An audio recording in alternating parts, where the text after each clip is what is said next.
महत्त्वाची बातमी सुरुवातीला बघणार आहोत। मतदार यादीत घोळ झाल्याचा आरोप विरोधकांकडून करण्यात आला।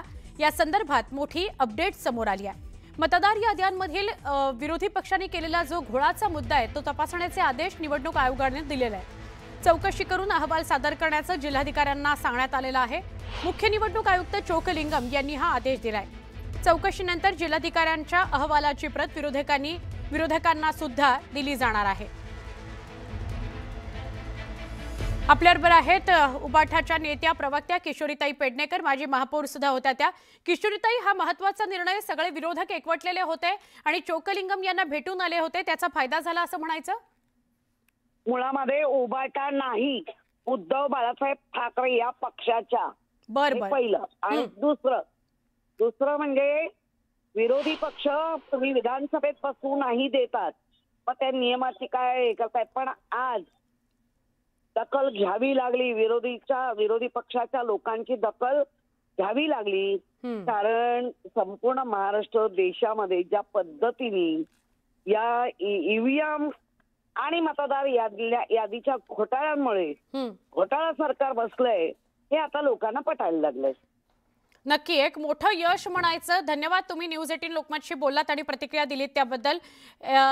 मतदार याद्यांमधला घोळ, नावांमधला घोळ, एकाच पत्त्यावर वेगवेगळी नावं, अशा वेगवेगळ्या घटना समोर आलेल्या त्या महेश तपासे आपल्या सोबत आहेत, त्यांच्याशीही बोलूया। महेशजी, आपल्याला असं वाटतं सगळे विरोधक एकवटले, त्याने एक मोठी एकी दिसून आलेली, चोकलिंगम यांनी त्याची दखल घेतली? स्थानिक स्वराज्य संस्थेच्या निवडणुकीच्या आधीच महाविकास आघाडीचा दणका म्हणजे हा निर्णय आहे। पवार साहेब, राज साहेब, उद्धव साहेब, काँग्रेसचे नेते मंडळी हे सर्वजण त्या ठिकाणी निवडणूक आयुक्तांकडे गेले, त्यांना पूर्ण वस्तुस्थिती सांगितली आणि एका घरामध्ये 200 मतदार अशी नोंद महाराष्ट्राच्या अनेक तालुक्यांमध्ये आढळली। मयत मतदारांची नोंद आढळली आणि ह्याच्यावर आक्षेप आमच्या सर्व महाविकास आघाडीने घेतला आणि भूमिका आम्ही स्पष्टपणे मांडली की हे दुरुस्त झालं पाहिजे। शेवटी लोकशाहीमध्ये पारदर्शकता सर्वात महत्वाची, निवडणूक आयोगाचा सर्वात मोठा रोल आहे। एक ऑटोनॉमस बॉडी आहे आणि सुप्रीम कोर्टाने आपल्याला माहिती आहे की बिहारच्या निवडणुकीच्या आधी कसं फटकारलेलं आहे, त्याच्यामुळे महाराष्ट्रात असं काय होऊ नये। लोकांना ठरवू द्या की कोण निवडून द्यायचं आणि कोण निवडून द्यायचं नाही, हे असं म्हणजे मागच्या दारांनी किंवा मॅनिप्युलेशनच्या माध्यमातून काय होऊ नये अशी आमची इच्छा आहे। आज हा फार मोठा विजय महाराष्ट्राच्या जनतेचा आहे।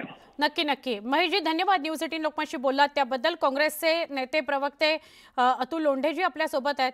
अतुलजी, मतदार याद्यांमधल्या घोळासंदर्भात जो आवाज विरोधकांनी एकवटून चोकलिंगम यांच्या समोर मांडला, त्याचं हे यश म्हणायचं?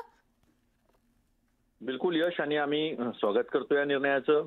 निवडणूक आयोगाला कुठेतरी जाग आली हेही महत्वाचं आहे, पण ती चौकशी म्हणजे नुसता फार्स नसावा हे तितकंच महत्वाचं आहे।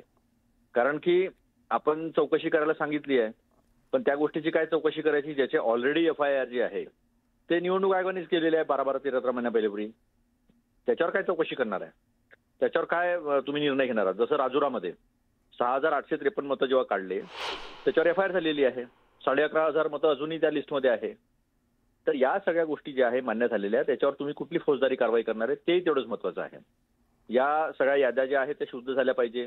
डबल नावं, आयडेंटिकल फोटो नसणं आणि नावांमध्ये घोळ असणं, म्हणजे वडील वेगळे, पती पण वेगळा, सगळ्यांची नावं वेगळे, एकाच घरामध्ये 200 लोक राहून राहिले। बरोबर बरोबर। तर ह्या सगळ्याचा घोळ आहे, हे सगळी मतदार बाहेर काढून फेकून दिले पाहिजे।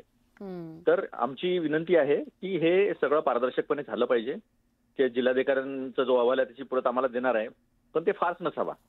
निवडणूक आयोगाचा जो इतिहास आहे आता गतकाळातला काही त्याच्यामध्ये असंच आहे की नाही, काही घोळ नाही आहे, आम्ही चौकशी केलेली आहे, चौकशीमध्ये काही आम्हाला आढळलेलं नाही आहे असं म्हणजे दाखवायचं म्हणून चौकशी करायला सांगितली आणि त्यातून काहीच निष्पन्न झालं नाही असं व्हायला नको। तर पारदर्शकपणे, निपक्षपातीपणे चौकशी झाली पाहिजे आणि त्याचा अहवाल समोर आला पाहिजे, कारण स्पष्टपणे हे घोळ समोर आलेले आहेत। त्याची उदाहरणं सकट गोष्टी चोकलिंगम यांच्या पुढे आपण सगळ्यांनी मांडल्या होत्या। धन्यवाद, आपण न्यूज 18 लोकमतशी बोललात अतुलजी, त्याबद्दल सविस्तर अतुल लोंढे बोलले आपल्याशी। फार्स नसावा हा चौकशीचा, पारदर्शकपणे चौकशी व्हायला हवी आणि जे काही मतदार यादीमधले घोळ बघायला मिळतात, एका घरात 200 जण आणि राहतात फक्त 5च जण, तर अशा प्रकारचे सगळेच घोळ महाराष्ट्रातले संपले पाहिजेत असं अतुल लोंढे म्हणत होते आणि आपल्याबरोबर किशोरी पेडणेकर सुद्धा होत्या, महेश तपासे सुद्धा होते, या सगळ्यांनी प्रतिक्रिया दिली आहे. बघा, बातमी या घडीची फार मोठी आहे. मतदार यादीमध्ये घोळ आहे असा आरोप विरोधकांनी केला आणि सलग 2 दिवस 3 बैठका चोकलिंगम आणि वाघमारे यांच्यासोबत झाल्या आणि त्यानंतर म्हणजे या निवडणूक आयोगाच्या बैठकीत काय निष्पन्न झालं तर मोठी अपडेट आहे की विरोधी पक्षांनी मतदार यादीतला घोळ जो समोर आणला त्याचे सगळ्याचे तपासण्याचे आदेश निवडणूक आयोगाने दिले आहेत. ते सगळे घोळ तपासा असं चोकलिंगम यांनी म्हटलेलं आहे आणि चौकशी करायचे अहवाल जिल्हाधिकाऱ्यांना सादर करायचे असंही सांगण्यात आलंय.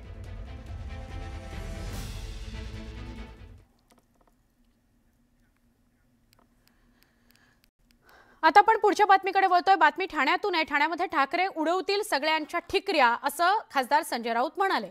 ठाणे मनपा करता अब की बार 75 पार असा आमचा नारा आहे असं संजय राऊत म्हणाले. ठाण्यामध्ये मनसे आणि शिवसेना एकत्र लढणार आहेत असं संजय राऊतांनी सांगितलं. शिवसेना उबाठा आणि मनसेच्या युतीची घोषणा करण्यात आलेली आहे.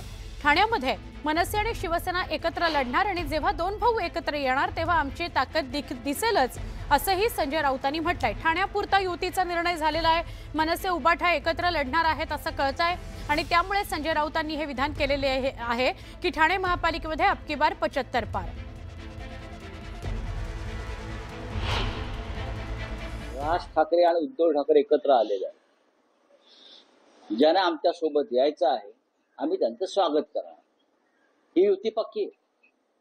महाविकास आघाडी, मी वारंवार तुम्हाला हा प्रश्न सांगत असतो, उत्तर देतो की महाविकास आघाडी ही विधानसभेसाठी, इंडिया ब्लॉक लोकसभेसाठी, स्थानिक स्वराज्य संस्थांसाठी अशा प्रकारची कोणती चर्चा कोणामध्ये झाली नाही. नक्कीच शिवसेना पक्षप्रमुख उद्धव ठाकरे आणि महाराष्ट्र नवनिर्माण सेनेचे प्रमुख राज ठाकरे हे दोघे या क्षणी एकत्र आहेत मुंबई आणि मराठी माणूस वाचवण्यासाठी. आम्ही आणि मनसे ठाण्यामध्ये लढणार आणि सत्तेवर येणार. आमचाही नारा 75 पार आहे. बोला. आमचाही नारा 75 पार.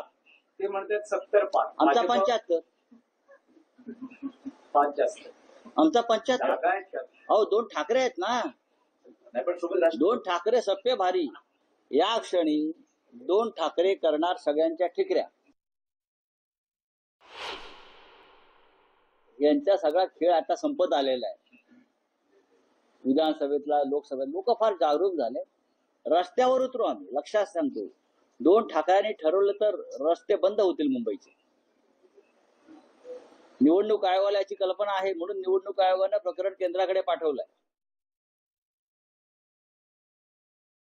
काँग्रेसचे प्रदेशाध्यक्ष हर्षवर्धन सपकाळ यांनी महाविकास आघाडीला नव्या भिडूची गरज नाही असं वक्तव्य केलं होतं. त्यानंतर मवियाला मनसेला घ्यायचं असल्यास तो निर्णय दिल्लीतून होईल असंही त्यांनी म्हटलंय. याबाबत संजय राऊतांनी महत्त्वाचं विधान केलं. अजून हा प्रस्ताव दिलेलाच नाही ना कुठे. अशा प्रकारचा प्रस्ताव जो असतो तुम्ही म्हणताय हा त्यांचा प्रश्न आहे, इतर कोणाचा प्रश्न नाही आहे. हा त्यांचा राष्ट्रीय पक्ष आहे. त्यांची वर्किंग कमिटी असते, त्यांची स्क्रीनिंग कमिटी असते, त्यांची स्टेट कमिटी असते, बरं का. मग त्यांची स्टेट कमिटीची वर्किंग कमिटी असते. असा प्रकारचा राष्ट्रीय पक्ष असल्यामुळे आमच्याकडे तसं नाहीये किंवा राज ठाकरे साहेबांकडे तसं नाही, उद्धव ठाकरे साहेबांकडे तसं नाही, शरद पवारांकडे तसं नाही. आम्ही आला निर्णय घेतला, निर्णय गेलो पुढे. तो खूप मोठा पक्ष आहे, स्वातंत्र्य चळवळीतला पक्ष आहे आणि अजून त्याच काळात तो वावरतोय. शिवसेनेचे खासदार नरेश मस्के यांच्याशी आम्ही काही वेळापूर्वी या सगळ्या संदर्भात संवाद साधला. काय म्हणाले बघूयात. संजय राऊत सकाळी मीडियामध्ये काही बातम्या पाहिजे असतात, याकरता बरगळत असतात. 2चा आकडा जरी त्यांनी पूर्ण केला, उद्या ही जी काही युती होणार आहे, काय आघाडी होणार आहे, तरी खास संजय राऊतांचा सत्कार करावा लागणार आहे.